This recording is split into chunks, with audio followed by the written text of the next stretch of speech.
By the time Brittany Ford backed her 1998 Chevy into the gravel lot at the Marshall County Co-op, the laughter had already started.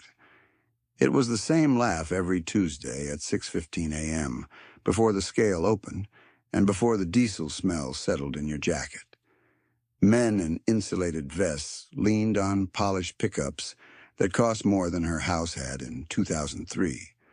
One had a new F-35 O-King Ranch with dealer plates still bolted on, and a financing sticker folded in the passenger window. $91,480, 84 months. Another stood beside a Peterbilt with chrome stacks, a company logo, and a fresh ceramic coat that reflected the pink sunrise. Then there was Brittany's truck. Oxidized hood, one mirror zip-tied in place, rust eating a crescent over the rear wheel well. Odometer, 312,004 miles. Driver's side door opened only from the outside if you lifted and pulled at the same time.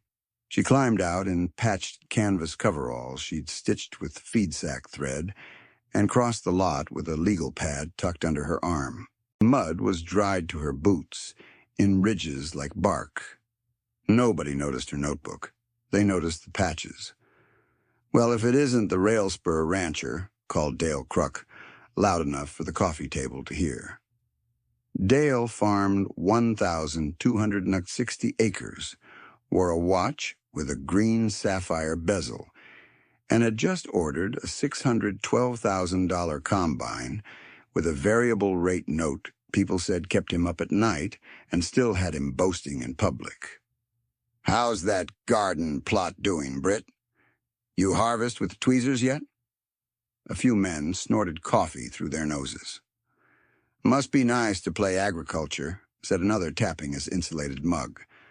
"Some of us got real notes to pay." At that table, scale was status. 1,200 acres got you listened to. 500 got you tolerated. Under 100 meant hobby, and under 10 meant cute. Brittany set her mug down at the edge and said, "Morning," like none of it had landed. She never rose to the bait. That was part of what bothered them. From the outside, she looked exactly like what they said she was. Poor, stubborn, too sentimental to cash out.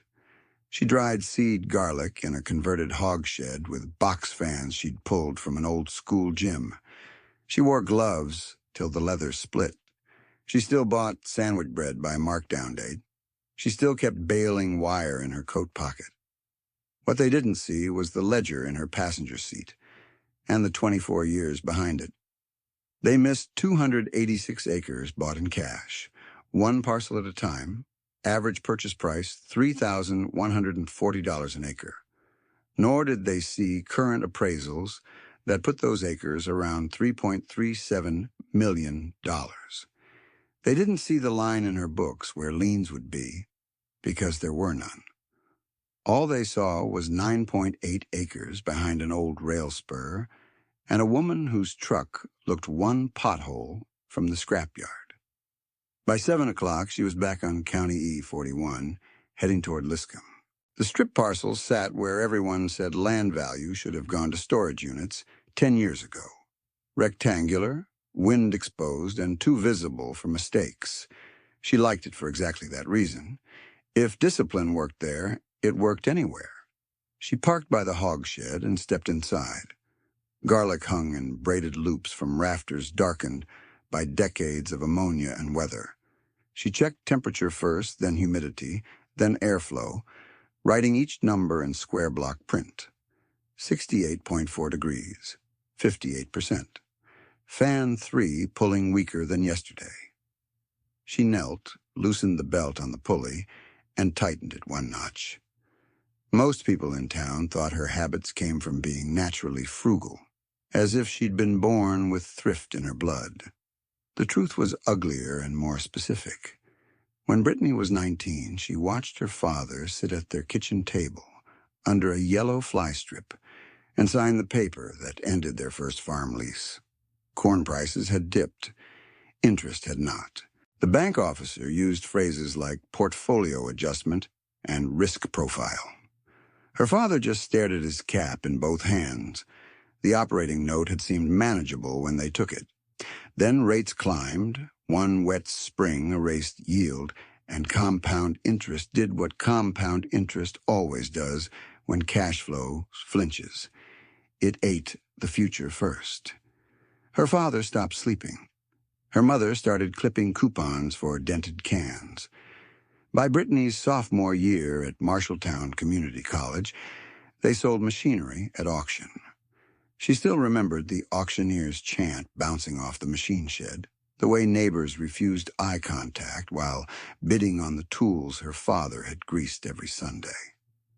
Afterward, an old neighbor named Vern Halstead found her behind the granary, where she was pretending to check tire pressure so nobody would see her cry.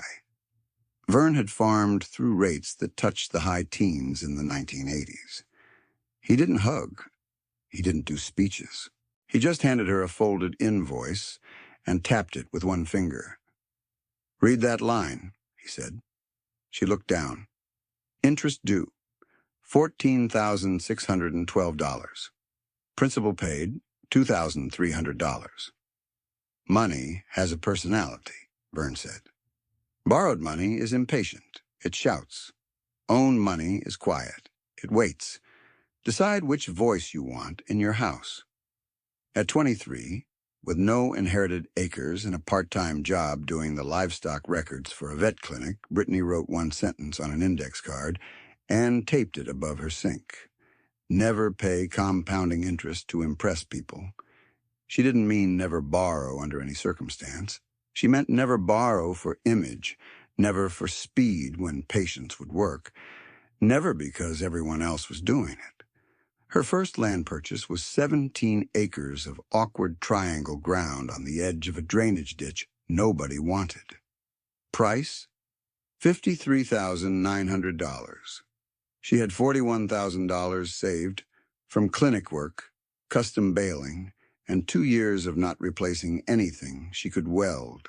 She borrowed the difference from a local credit union, then paid it off in 22 months by living in a 2-room rental with a broken oven and taking every side job she could stand.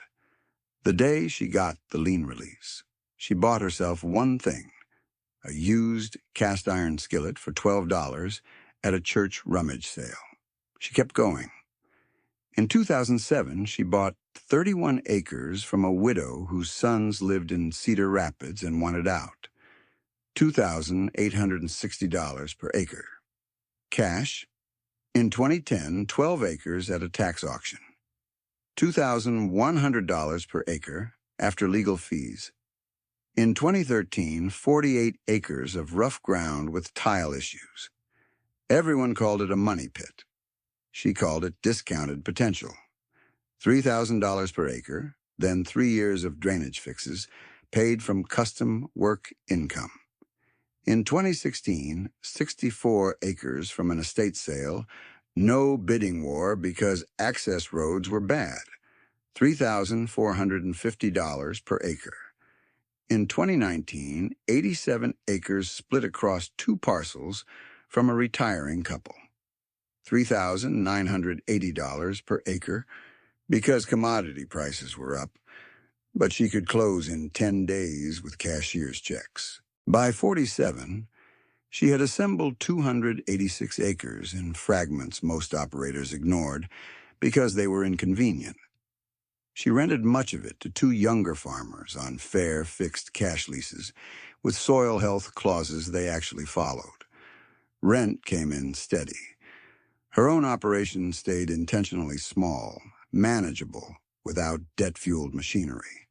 She was not anti-growth. She was anti-fragility. The men at the co-op measured strength in acres under one name. Brittany measured it in months she could survive with 0 sales, in maintenance logs, in the absence of panic when rates rose. Her equipment list read like a museum inventory and ran like a metronome because she treated maintenance like a religion. A 1979 International 1086 she bought at auction for $11,200 cash, then rebuilt injectors with parts from 2 donor engines. A 15-foot grain drill bought for $3,400, repainted in her shed over 3 winters. A used undercutter for garlic beds, $2,900, bearing replaced with one she machined herself at the high school shop where she sometimes volunteered. A battered flatbed trailer she'd gotten for $1,200 and wired with scavenged LED lights. One February, she drove 90 miles through sleet to a farm retirement sale near Carroll because she'd circled one item in the listing, a drip tape injector attachment nobody else was likely to bid on. She walked the row in a coat, patched at both elbows, carrying a thermos and a flashlight with dead batteries she shook to wake. 2 bidders in clean logo jackets glanced at her and moved on to bigger steel. When the auctioneer hit lot 146, Brittany stood alone at $850. Hammer fell at $900. New equivalent cost $4,800. She loaded it herself, drove home at 45 miles per hour in freezing rain, and spent Sunday replacing worn seals on her workbench, radio tuned to market reports she almost never acted on quickly. Her discipline looked like small choices no one clapped for. Packing lunch instead of buying in town, buying work gloves by case when on winter clearance, repairing hydraulic hoses with a portable crimper she'd bought used for $600 instead of paying emergency call-out rates, setting aside 18% of every rent check into CD and Treasury ladders before she let herself spend $1 on upgrades. By the time neighbors were refinancing machinery at 8.25% and carrying operating lines north of $1.8 million, Brittany could cover a full season's inputs from cash flow and reserves. People read that as caution, even fear. She read it as optionality.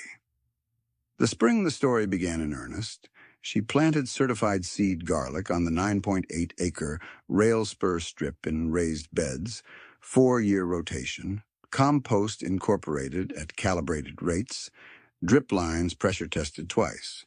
She logged emergence by row. She rogue-pulled off types by hand. She mapped low spots where water sat after a 2-inch rain and adjusted drainage before disease could turn one bad week into a season loss. To most passers-by, it still looked tiny and stubborn and old-fashioned. Then the May storms hit hard and kept hitting. Marshall County roads flooded in sheets. Culverts coughed mud. In Liscombe, 1 block near Maine took standing water into basements 3 times in 6 weeks. Utility crews patched what they could. Invoices piled anyway. By early June, rumors started in line at the post office and outside the Casey's freezer doors. Town books were uglier than anyone knew. The rumors became numbers at a special council meeting in late June after a resident demanded full disclosure and someone posted scanned pages online. $187,000 still outstanding on the storm sewer note, $64,000 in ambulance service deficits, $39,000 in delinquent school lunch balances, and a proposal for emergency municipal borrowing at 9.1% to bridge the shortfall. People muttered. Some cursed the weather. Some cursed past councils. Mostly they looked at their shoes while the clerk read line items aloud in a voice gone flat from repetition. Brittany sat in the 3rd row, notebook open, making columns. Needed now, needed later. Avoid interest if possible. At the same meeting, during public comment, a man from Cedar Falls in a Navy sport coat introduced himself as a developer. He had renderings in a black folder, climate-controlled storage units, security fencing, keypad gate. He said Liscombe had underserved demand and strong upside. He turned to Brittany by name. I understand you own the 9.8-acre rail spur parcel, he said. We can offer $142,000, close in 30 days. As is. A few heads swiveled. That number traveled fast. Two council members, worn down and impatient, didn't bother with diplomacy. Honestly, that little strip ain't feeding anyone, one said. Sentimental economics. The other added, storage pays tax. Garlic doesn't fix sewers. The room made that low, uncomfortable sound people make when somebody says the rude thing everyone's been thinking. Brittany looked down at her notes again. She could sell and be done with the noise. Take $142,000, avoid risk. Let somebody else fight weeds and weather and fungal pressure. No one could call that irrational. But she had seen what 9.1% did to struggling books. She had watched interest convert temporary pain into permanent drag. She had built her life avoiding exactly that trap. When public comment reopened, she stood. No, she said, clear enough for the recorder. Parcel isn't for sale? The developer blinked like he'd misheard.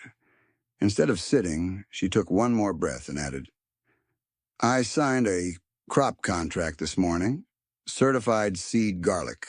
$5.25 per pound. Quality and delivery terms apply. Somebody in back laughed once, sharp and unbelieving.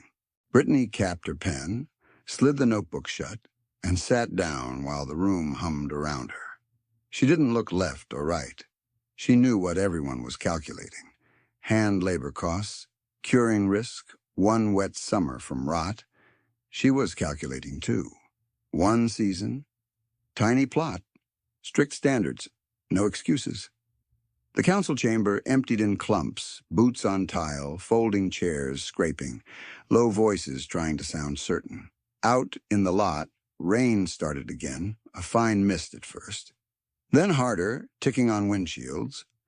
The developer in the navy coat caught Brittany before she reached her truck. Miss Ford, he said, still polite, still smiling. If this is about timing, we can hold the offer open 10 days. Maybe sweeten it a little. You're taking weather risk for no reason. Brittany nodded once. I heard the offer. Then you know it's clean money. She looked past him at the wet streetlights over Maine. Clean depends what it replaces. He gave a puzzled half laugh, like that answer belonged to another language, and stepped back. Dale Crook came out 2 minutes later with his hood up, keys in hand. You really doing this? He asked, not mean this time, just blunt. On less than 10 acres? Yep. You misgrade, you're sunk. I know. He studied her face, waiting for bravado. Didn't get it. Well, he said, good luck then. He walked off before either of them had to pretend they were friends. Brittany drove home with the wipers on high and the radio off. At the farmhouse, she toweled off in the mudroom, made instant coffee, and set 3 banker boxes on the kitchen table. Each had a year range in black marker, 2000 to 2007, 2008 to 2015, 2016 to present inside, were ledgers, tax returns, legal pads, and the kind of envelopes people throw away. Except hers had numbers written on them in careful pencil.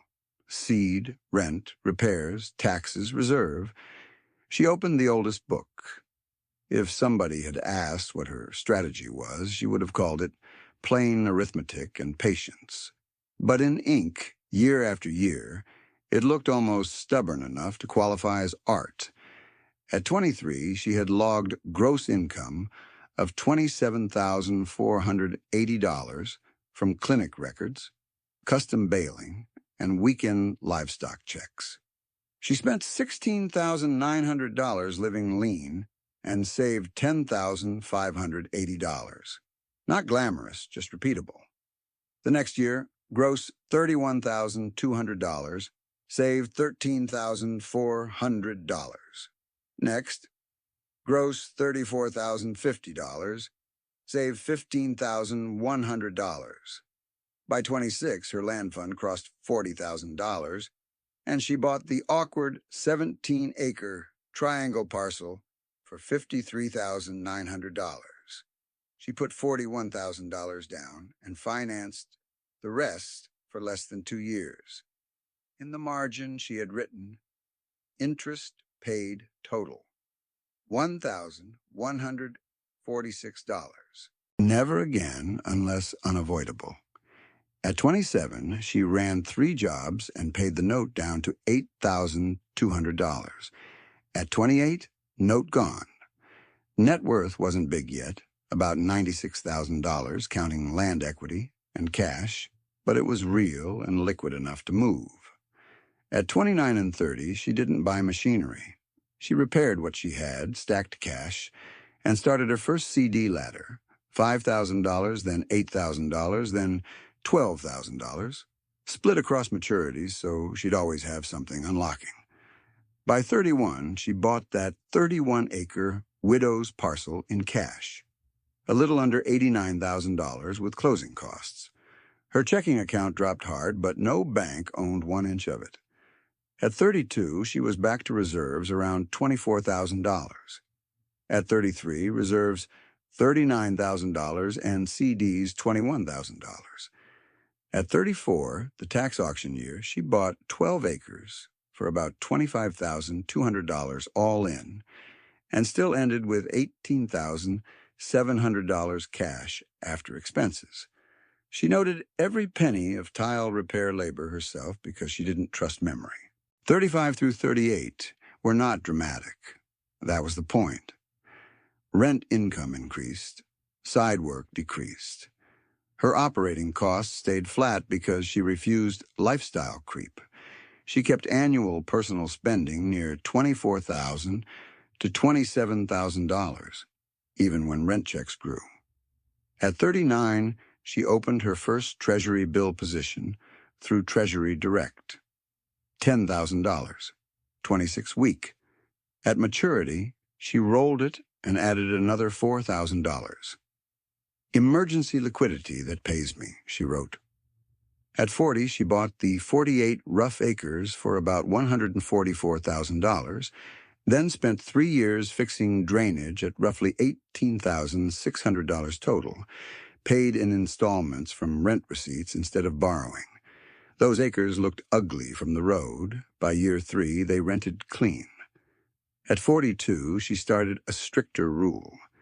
18% of every lease payment into CD/T-bill ladder before any discretionary spending. No exceptions, no just this once. At 43 and 44, that one rule compounded quietly. Between ladder contributions and interest, liquid reserves climbed above $220,000.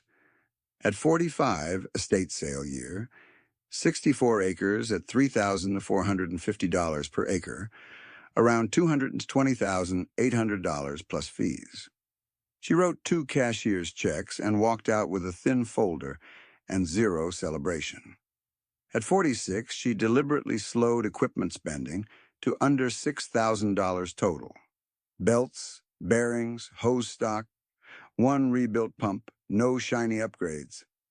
At 47, she closed the 87-acre retirement split for roughly $346,000 all in, price higher than her old buys but still below nearby comps, because she could close fast with no financing contingencies. Her attorney had written in the margin, "Speed is a discount when others need approvals." Now, at this kitchen table in the rain, her running totals sat plain as fence posts. 286 acres owned free and clear, blended purchase basis about $898,000. Current estimated value, near $3.37 million, CD plus Treasury ladder balance just over $1.1 million, annual fixed rent income around $78,000, personal debt, $0, operating debt, $0, no app, no dashboard, pencil and paper. She turned to the newest legal pad and wrote 3 lines from the council report. sewer note, 187,000 ambulance deficit, 64,000 lunch balances, 39,000. Then she wrote, total 290,000.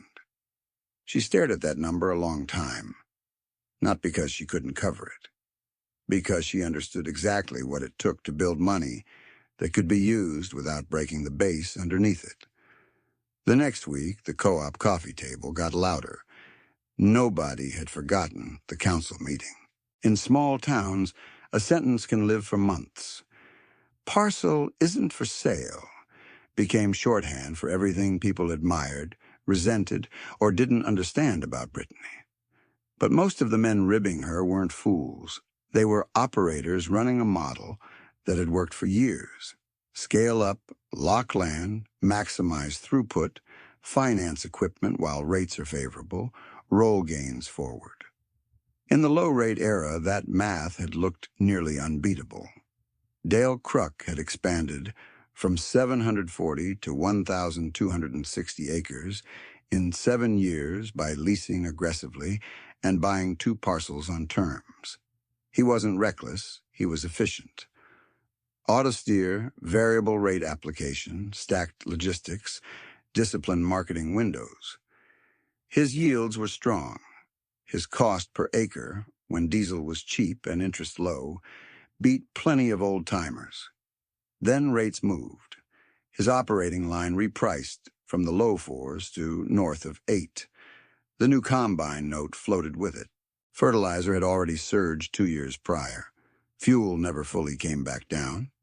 Cash rent negotiations got ugly because landlords read auction headlines and wanted more even when margins shrank.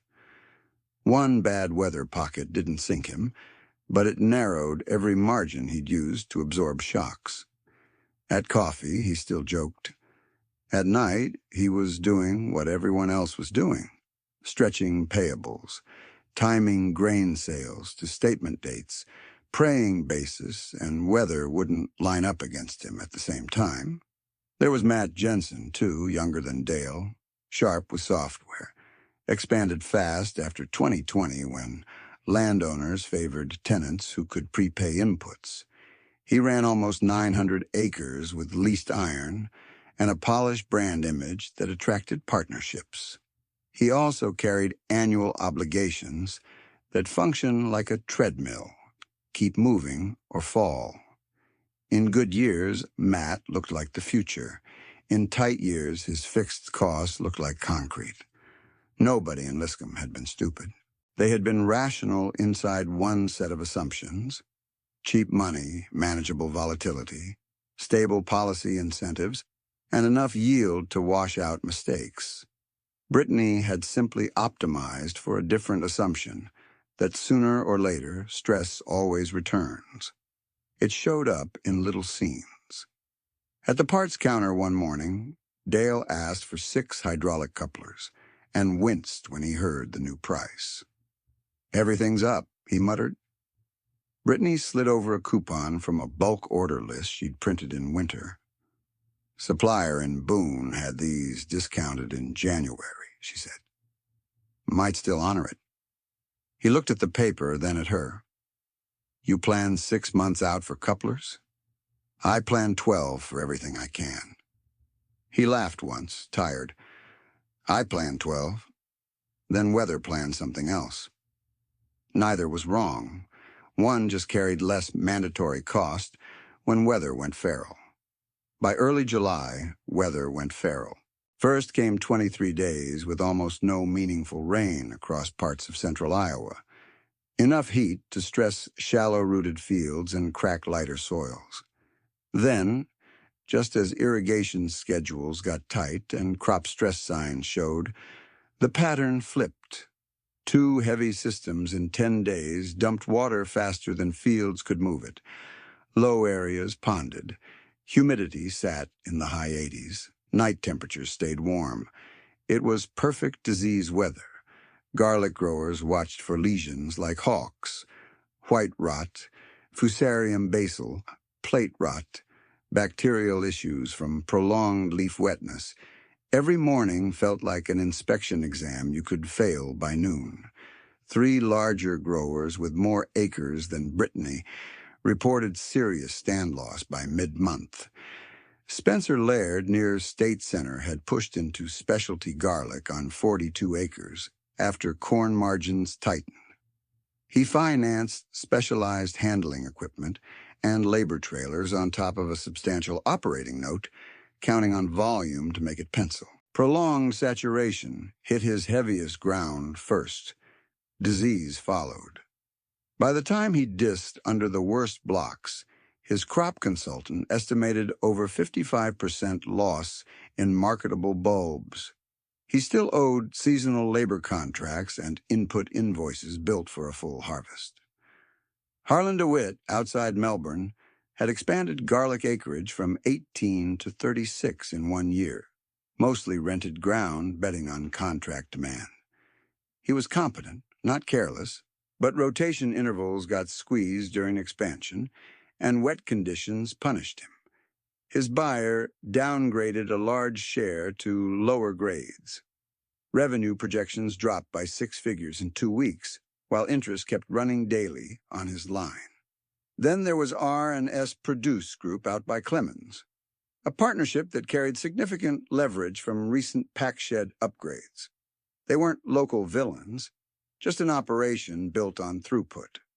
When 2 key fields went down with rot pressure, they missed covenant ratios tied to quarterly reporting.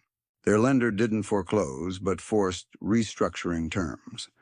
Higher collateral requirements, tighter draw control, mandatory asset review after harvest. At the same time, macro pressure kept stacking. Operating rates in the area hovered around 8% to 8.5% for many lines.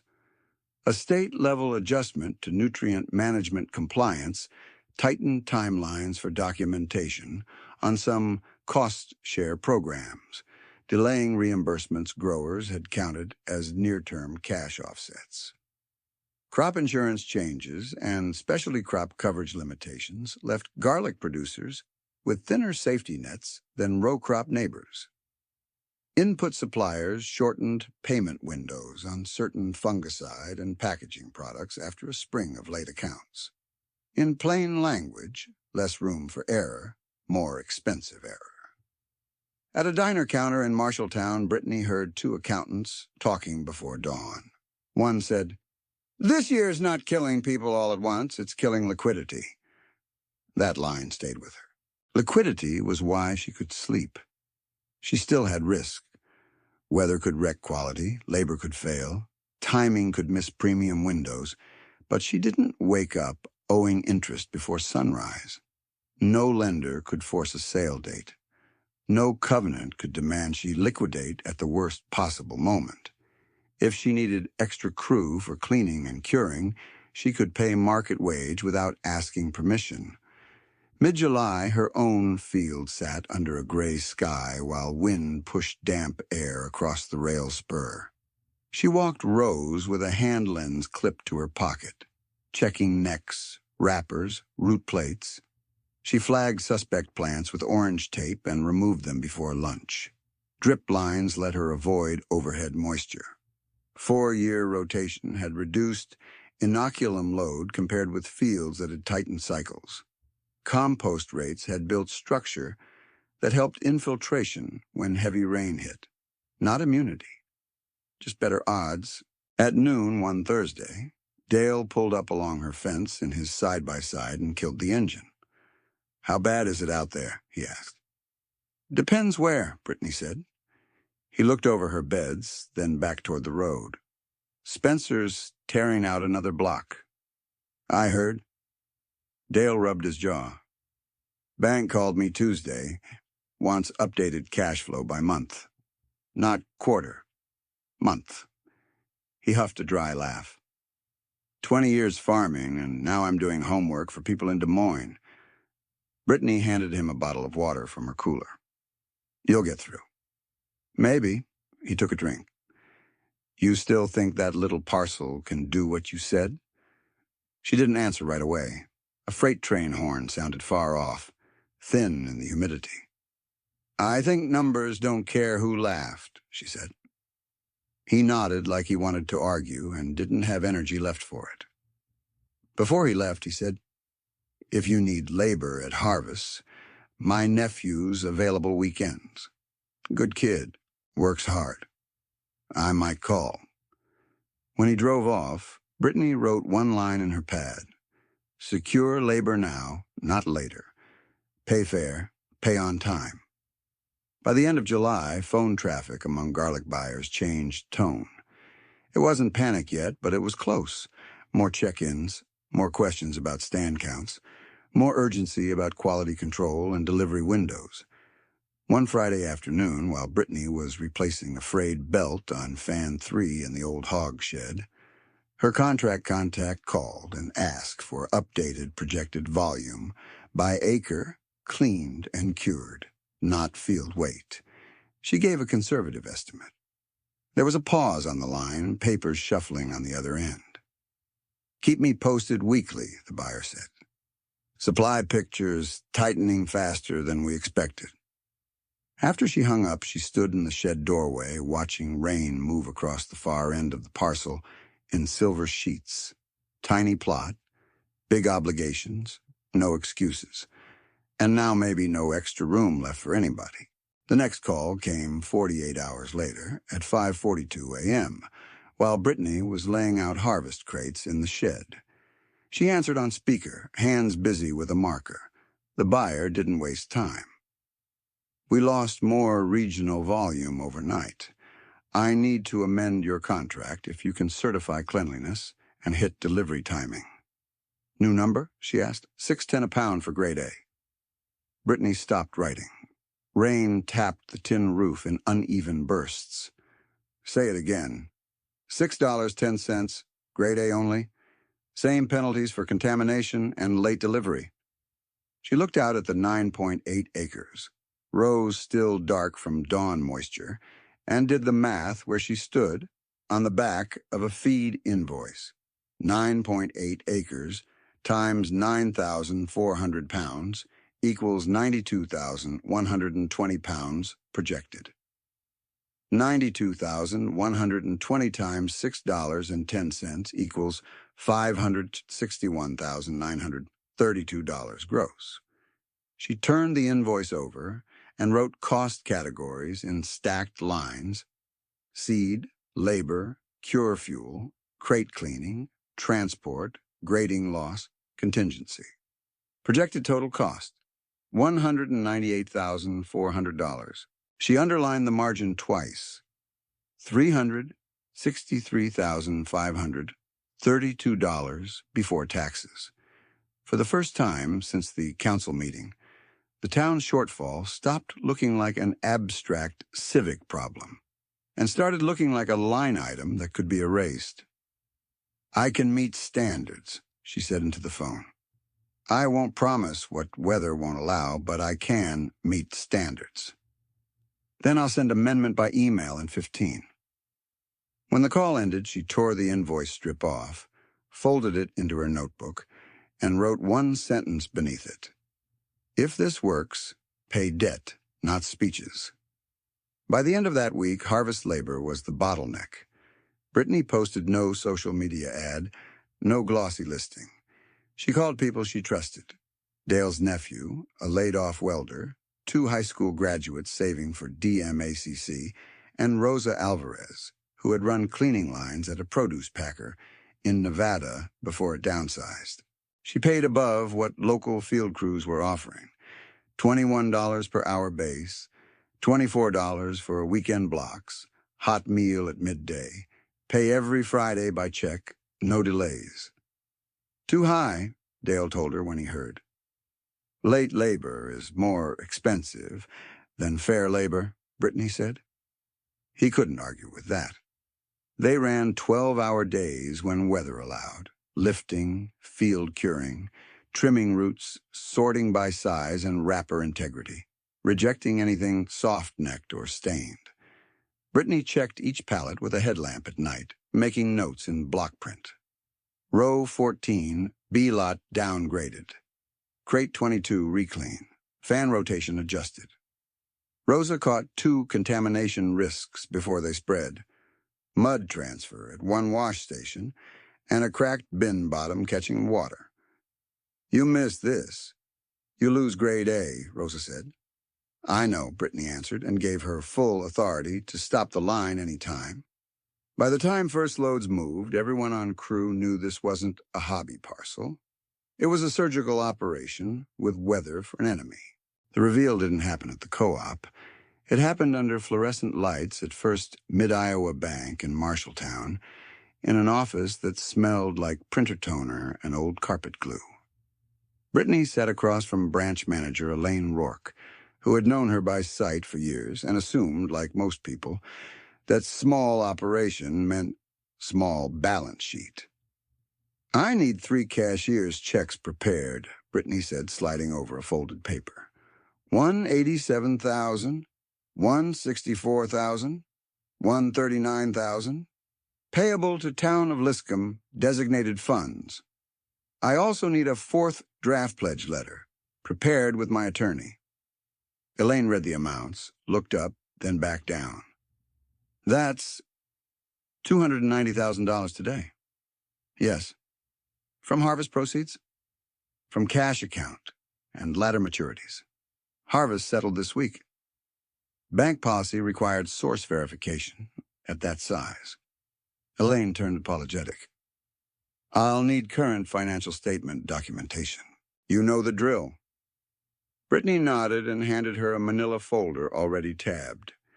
Inside was a 1-page personal balance sheet, signed and dated with attachments. Farmland Holdings, 286 acres, independent appraisal aggregate. $3,372,640. CD and U.S. Treasury ladder, current statement total. $1,123,908. Operating cash and checking. $164,772. Equipment and improvements, depreciated conservative value. $42,610. Total assets, $4,703,930. Total liabilities, $0. Net worth, $4,703,930. Elaine's pen stopped moving. She flipped to the next page. Deed records by parcel. Purchase year, purchase price, no liens listed. Then maturity schedules on treasuries. Then settlement statement from the seed garlic buyer. The room went quiet except for the HVAC vent rattling above the blinds. "I didn't realize," Elaine said finally. "Most people didn't ask," Brittany said. "This is substantial, Brittany." "It's arithmetic over time." Elaine looked at her again, maybe seeing the patched coveralls differently for the first time. "Do you want this public?" "No, but the checks will be public once deposited. I won't hide that. I just don't want theater." The manager gave a slow nod and called back office to prep instruments. While they waited, Assistant Cashier Trevor came in with forms, glanced at the totals, and nearly sat down before he reached the chair. He tried professionalism and got halfway there. "Ma'am, would you like wire transfer instead?" "Checks," Brittany said. "Council meeting record needs hard copies." When Elaine handed over the 3 cashiers' checks, she did it with both hands. "People are going to talk," she said. "They already were," Brittany answered. She tucked the checks into an accordion file, labeled in marker sewer/ambulance/lunch. Then she added one more sheet, a 5-year pledge schedule of $12,000 per year for FFA and shop class support, funded from fixed rent income, not principal liquidation. Before she left, Elaine asked quietly, "Why those debts first?" Brittany put on her cap. "Because interest eats towns the same way it eats farms." The Liscum Council meeting was standing room only by 6:20 p.m. Word had leaked that Brittany was bringing documents. People expected maybe a proposal, maybe a lecture, maybe a stunt. The clerk called meeting to order, read minutes, opened public comment.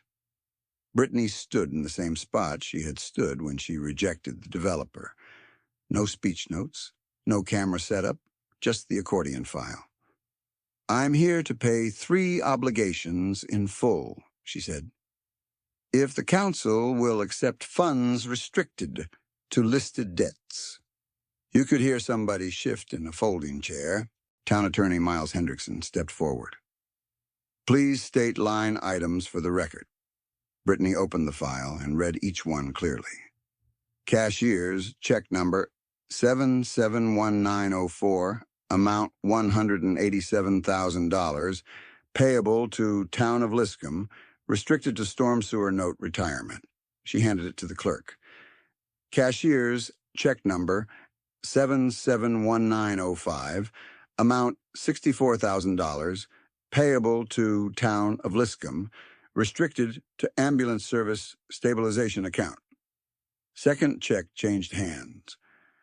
Cashier's check number 771906, amount $39,000, payable to Town of Liscum, restricted to delinquent school lunch balance clearing through district coordination.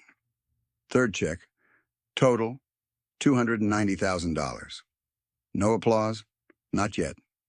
Just stunned quiet. One council member, who had called her sentimental economics, cleared his throat twice and failed to find words. Attorney Hendrickson reviewed each check, confirmed bank authenticity with routing call, then said into the microphone, "For the record, upon deposit and application as restricted, these line item obligations are satisfied." A woman near the back put a hand over her mouth. Someone whispered, "Jesus." Brittany wasn't done. She set down a signed letter. "I'm also pledging $60,000 over 5 years, $12,000 annually, to support Liscum area FFA and school shop programs. First disbursement this quarter. Funds sourced from my annual land rent income." Now the room made sound, soft, messy, emotional sound. Superintendent Carla Mendez, seated beside the clerk for Agenda Item 7, stood without being recognized.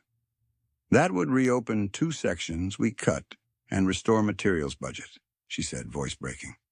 "Welding consumables alone were a crisis." Brittany nodded once. "Use it where kids can build employable skills, not plaques." Council President Ryan Loeb asked the obvious. "Do you want naming rights, tax consideration, anything in return?" "Yes," Brittany said. "Quarterly municipal accounting posted publicly. Plain language line items. No hidden rollover debt." Hendrickson leaned to the mic. "That condition is legally permissible as a requested transparency measure, not a private control mechanism." The vote to accept restricted funds was unanimous. No one even looked around first. After adjournment, outcomes started moving fast because obligations were specific. By Friday morning, the sewer note payoff confirmation was filed, and the lender's release letter hit the clerk's inbox. The 9.1% emergency borrowing proposal, agenda draft for next month, was withdrawn before publication. At Ambulance Service, Interim Director Nate Pollard used stabilization funds to lock 6 months of staffing continuity instead of week-to-week scramble. He paid 2 overdue paramedic overtime batches and replaced a monitor battery they had been nursing past safe lifespan. "First night in a year I didn't refresh the account app at 2 a.m., he told Brittany in the station bay. At the school district office, lunch debt balances were cleared account by account. 43 student accounts moved from delinquent to current in one update cycle. Cafeteria manager Denise Hall cried in the walk-in cooler so kids wouldn't see. "Do I tell families who paid?" she asked later. "Tell them it's cleared," Brittany said. "Tell them it stays clear if we manage books better." The FFA/shop pledge got structured with guardrails by Monday. 70% for consumables and tool replacement, 20% for student project grants, 10% for safety certifications and instructor training. Annual reporting required. No administrative skim. None of it solved every problem. Roads were still cracked. Utility rates were still ugly. But the interest bomb was defused, and the tiny parcel that wasn't feeding anyone had just fed an entire town's breathing room. At the next council work session, Hendrickson asked Brittany if she'd permit a financial method appendix in meeting records so taxpayers understood this wasn't magic or hidden subsidy. She agreed with one condition: make it educational, not personal mythology.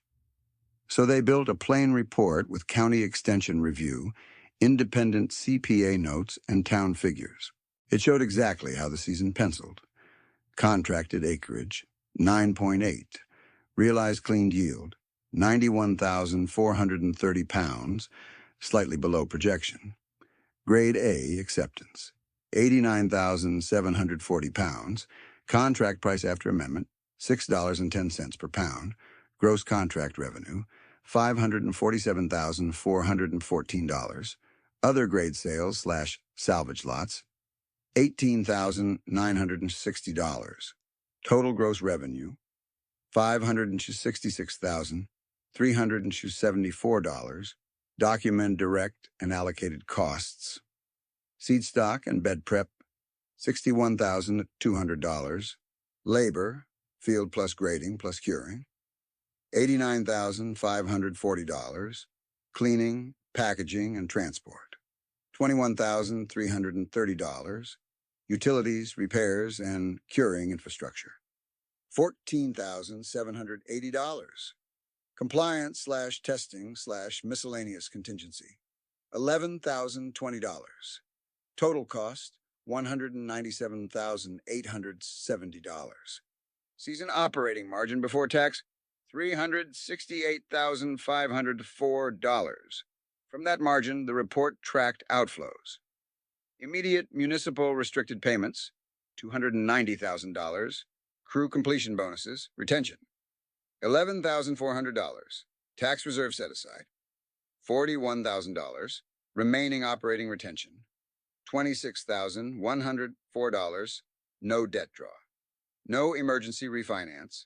No asset liquidation. Then came the townside math, which hit people harder than the donation headline. If Liscombe had borrowed $290,000 at proposed 9.1% over 10 years, estimated annual payment would have been about $45,343, total payback around $453,430, with roughly $163,430 in interest costs to taxpayers. That interest did not happen. Ambulance stabilization avoided service interruption that would have triggered expensive third-party contractual coverage. School lunch balances cleared without penalty collections that historically recover poorly and damage family trust. Sewer note retirement improved bonding posture immediately.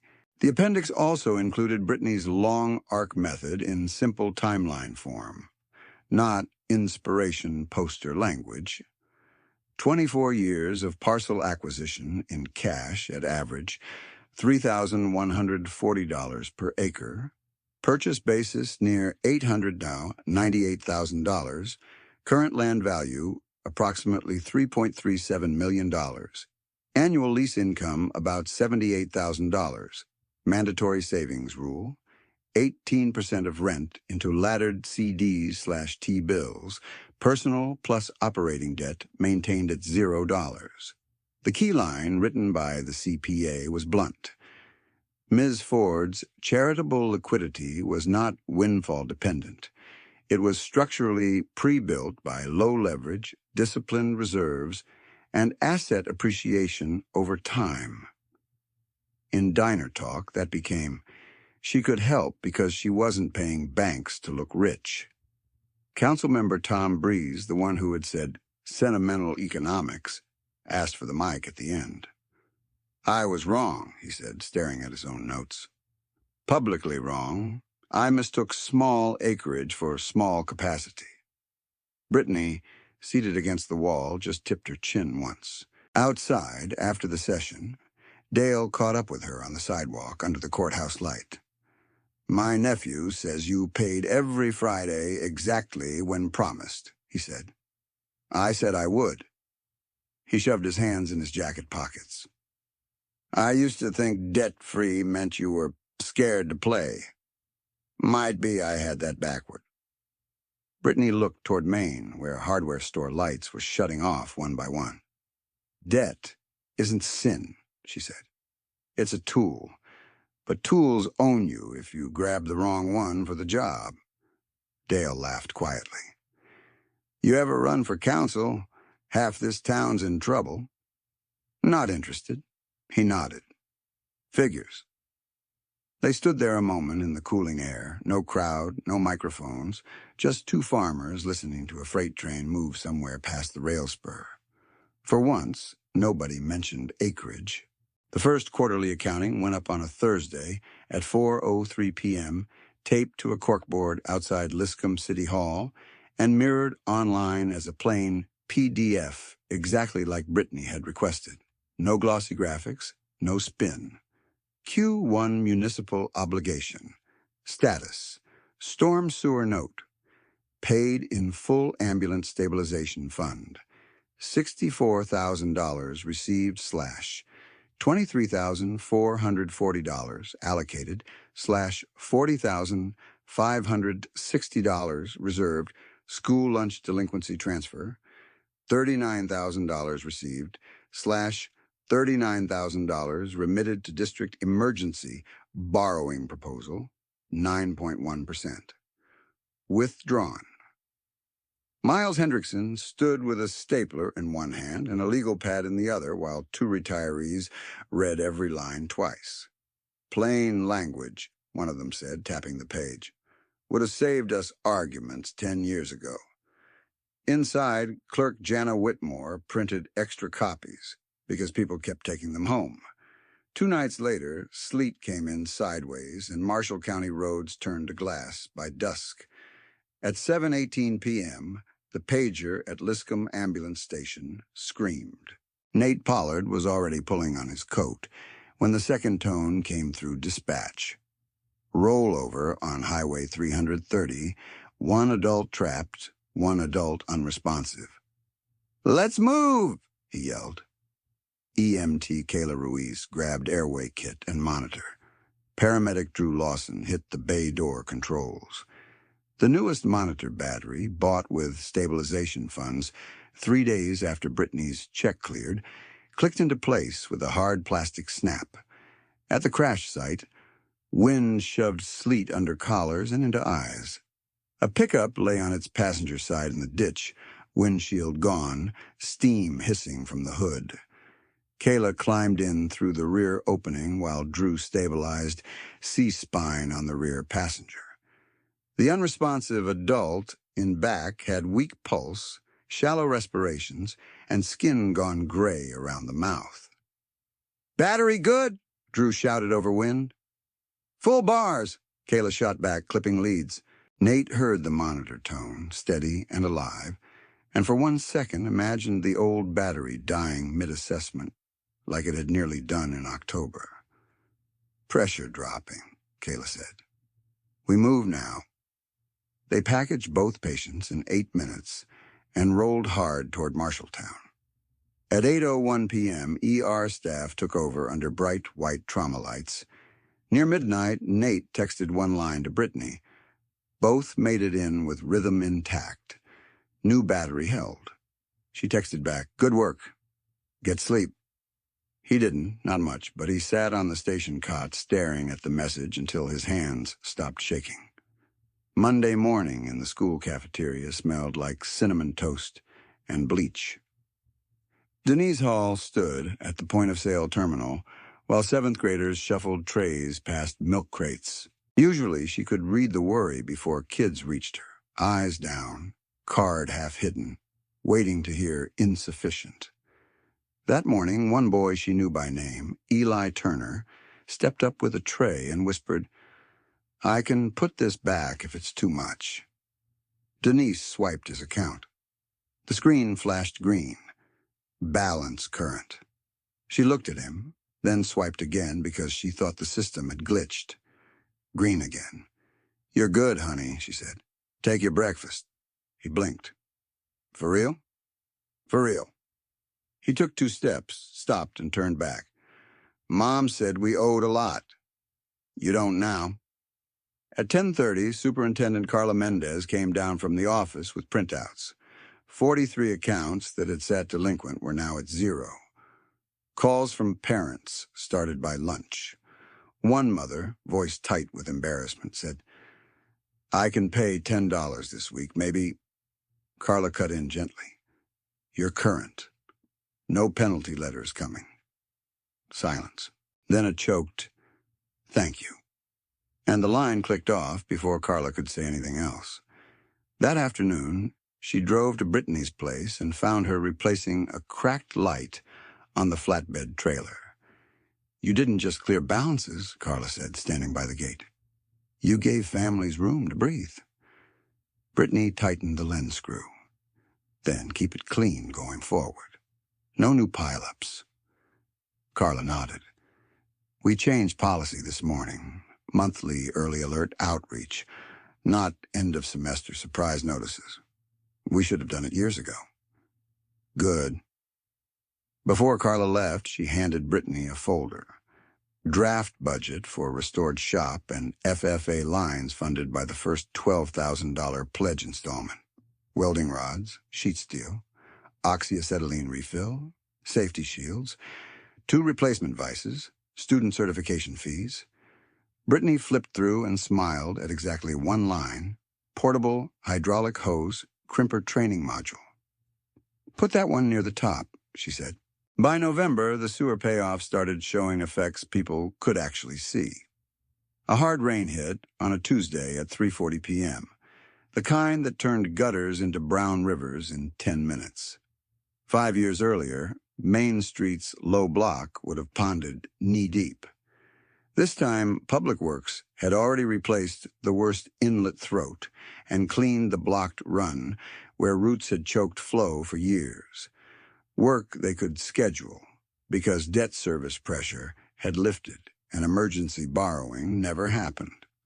Water still sheeted across asphalt, but it moved, fast, dirty, and off the road instead of into basements. At 4:25, hardware owner Glenn Patty stood in his doorway in rubber boots, watching runoff disappear down the upgraded grate. "Would have been in my back room by now," he said to Tom Breeze, who was helping stack sandbags just in case. "You seeing this?" Tom looked at the moving water and nodded. "Yeah, I'm seeing it." He said it quietly, like a confession. The multiplier nobody expected came from the shop classroom. With FFA/shop funds restored, Carla and instructor Jace Bell opened after-hours build nights on Wednesdays. First project, repair and retrofit utility trailers for local first responders and low-income residents. Real jobs, real deadlines, supervised work. Rosa Alvarez came in as a volunteer one evening and watched a sophomore named Lila run a clean bead along a bracket mount. "You got a steady hand," Rosa said. Lila lifted her hood, grinning. "First semester, I was scared to strike arc. Now you're better than half the people who applied at my old plant." By January, 3 students had earned entry-level certifications paid by pledge funds. By spring, 1 was interning with County Roads, 1 with a fabrication shop in Marshalltown, and Lila, at 17, was doing paid part-time maintenance work at the ambulance station, including bracket fabrication for equipment mounts Nate had been zip-tying for years. Nate watched her tighten the last bolt on a custom cabinet brace and said, You know this used to rattle like a coffee can full of bolts? Lila wiped grease on a rag. Not anymore. Money cleared debt. Skills prevented the next one. The antagonist everyone expected to disappear, the developer in the Navy coat, didn't vanish from conversation. By February, people were passing around an item from a regional business brief. Aaron Pike's Cedar Falls storage group had shifted to a different site outside Liscombe after floodplain review and permit timing changed their math. Around town, the summary got shorter every time it was retold. Higher carry costs, slower approvals, tighter rates, thinner margins. Nobody treated it like a victory lap. It read like another interest rate cautionary tale. And Liscombe had already decided what side of that lesson it wanted to stand on. At the co-op, the mocking mostly died because reality had done the arguing. Dale still teased, but differently. When a new guy snickered, "That's the garlic billionaire?" Dale cut him off. "That garlic billionaire paid your cousin's ambulance bill through taxes you didn't have to raise," he said. "Drink your coffee." Matt Jensen's resolution was harder. Tight margins and stacked obligations finally cornered him by spring. He sold 2 leased tractors, exited 180 rented acres, and took a bruising write-down. But he didn't fold. He rebuilt on 620 acres, shifted to lower fixed-cost equipment, and started charging for precision mapping services in winter to smooth cash flow. One morning, he walked up to Brittany at the parts counter and said, "I thought leverage was courage. Turns out some of it was ego." She handed him a printed maintenance checklist. "Courage is surviving your own math." Spencer Laird leased out his worst garlic ground for 3 years, paid down high-interest balances, and came back smaller, stricter on rotation. Harlan DeWitt merged packing operations with a neighboring farm and stopped expansion for expansion's sake. R&S Produce Group survived lender restructuring, painful but intact, after selling a secondary line and rewriting compliance protocols. Nobody called Brittany lucky anymore, at least not to her face. 5 years after the checks, the Wednesday before harvest started the same way it always had.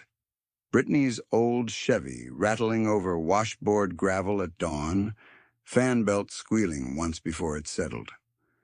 Odometer, 347,118. The driver door still needed lift and pull. Inside the hogshed, garlic loops hung in clean rows, fans humming steady. The repaired injector from lot 146 still worked. The 1979 International 1086 still started on the 3rd crank when it was cold. The undercutter still rattled like a toolbox down a staircase, but cut true. Rosa, now running a small produce cleaning crew of her own, leaned against a crate and watched Brittany log humidity. "You ever going to buy a new truck?" she asked. "Why?" "Because this one sounds like a shopping cart full of bolts. It starts. It stops. Heater mostly works." Rosa laughed. "You are impossible." By 9 o'clock, students from Carla's ag program arrived for paid harvest shifts. Some headed to trades, some to college, all signing timesheets with the same Friday pay promise Brittany had made from day one. On the wall above the sink in Brittany's farmhouse kitchen, the old index card still hung, edges curled. "Never pay compounding interest to impress people." Underneath it, a second card had appeared in newer ink. "Post the books. Tell the truth early." Liscombe kept that part. Quarterly reports were now routine, argued over in public, corrected in public, trusted because they were visible. Elaine Rourke had been promoted to regional operations and still told new managers about the day a woman in patched coveralls dropped a $290,000 instruction file on her desk without blinking. Trevor finished his accounting degree at night and came back as assistant city clerk, the same kid who once nearly sat down before reaching the chair. Miles Hendrickson stayed town attorney, then half-retired, handing day-to-day to a younger lawyer while he taught municipal ethics seminars at the community college. Ryan Loeb won one more council term, then stepped aside for a younger slate he helped recruit. Tom Breeze didn't run again. He chaired the Citizen Budget Review Group and became the loudest voice for plain language reporting. Nate Pollard kept the ambulance station staffed through 2 brutal flu seasons and 1 derecho, never glamorous, always tired, now with equipment that worked when it mattered.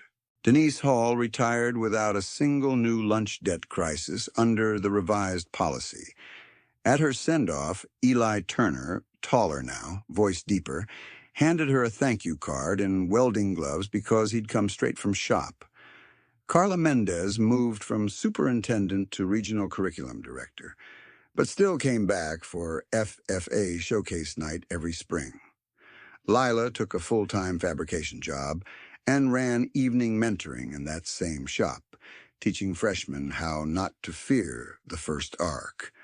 Dale Crook sold the $612,000 combine and bought a clean used unit he could carry without choking.